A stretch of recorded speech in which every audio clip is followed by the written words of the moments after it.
So let it be written. So let it be done. This is Tabletop Terrors. And for alignment, one of the things that I like to think of is when we choose the D&D alignment system, if you are going to use it, because I wanted to provide an option in this video where you do actually use the system.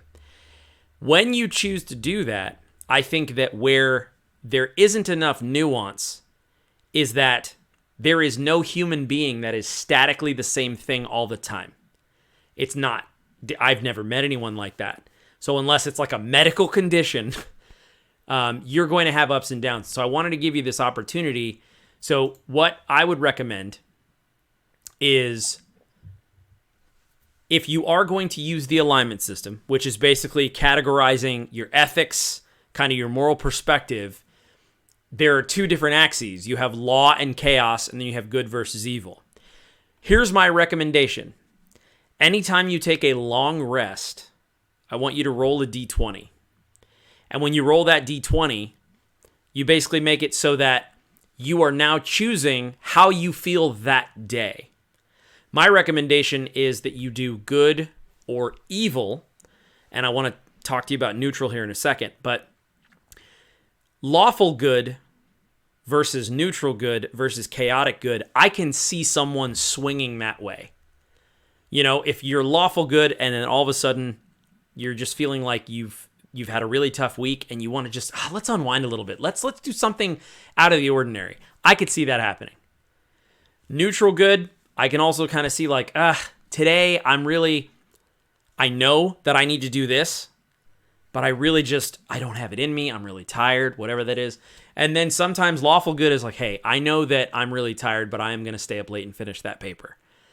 All of those seem to be, behaviors from the same actual person. So here's what I would do. You take a D20 and you divide it up. And this is if you want to do it evenly. You can divide it up however you want.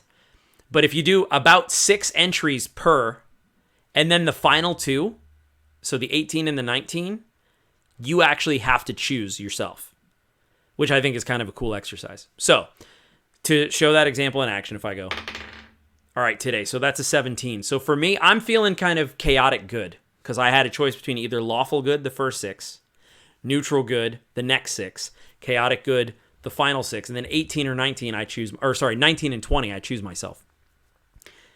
So now I'm feeling chaotic good. That means that for me, for that day, I'm still going to be good, but I'm going to kind of just maybe not follow the rules to the letter of the law, maybe bend a rule, maybe I'll let someone off if they've broken the law, that kind of thing. That's a way that you can still use this system, but add some dynamics so that you're not always just on normal, because that's not real to me.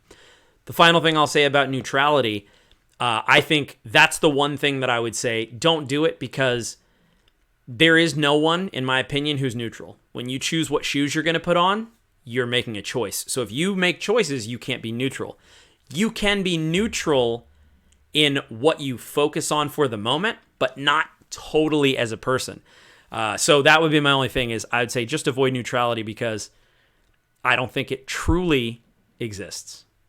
So for me with alignment, like you said, Tim, there's definitely a way to use it in a way that still allows you to keep within the mechanics of the game. But for me, to make it more human in a sense, I feel like it's a lot more of a spectrum. So generally, I feel like most people will, if you're good, you're generally good. And you kind of fall within somewhere in that good or somewhere in that evil. And then even to the point of the neutrality thing, you can be neutral on certain things. You can say, hey, I want to stay out of this one, and you're effectively neutral.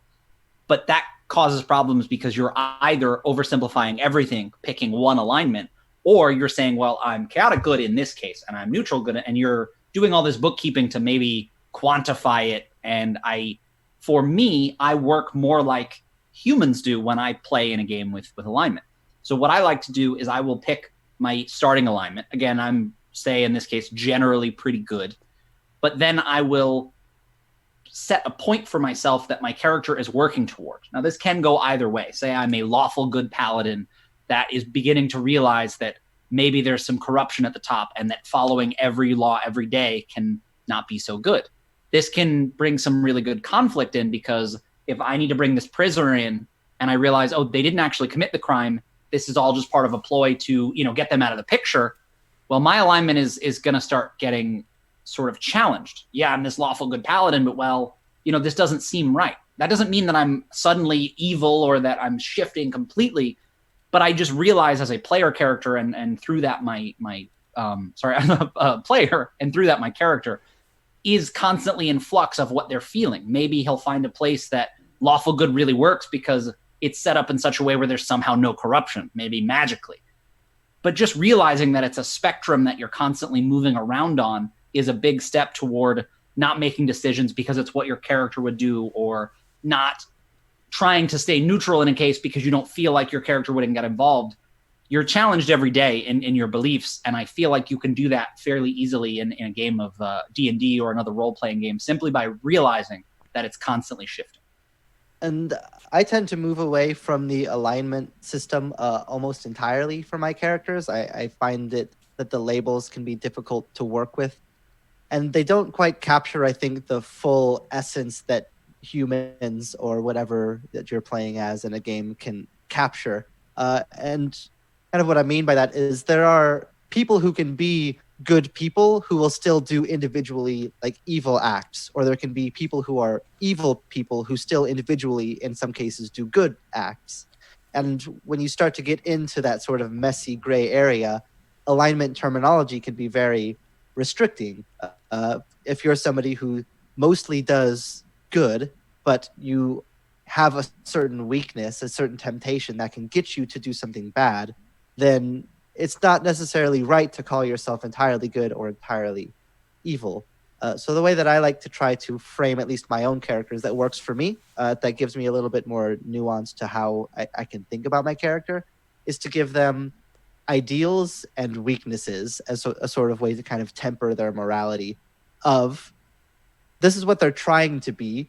So maybe that's a good person, but they struggle with addiction and a history of crime. So they used to be a criminal and they used to struggle with some sort of addiction. They're trying to kick that and they're trying to be a better person. So in any one instance, if they're particularly weak in that moment, they might still steal something. They might still do something to hurt somebody because it'll get them a fix.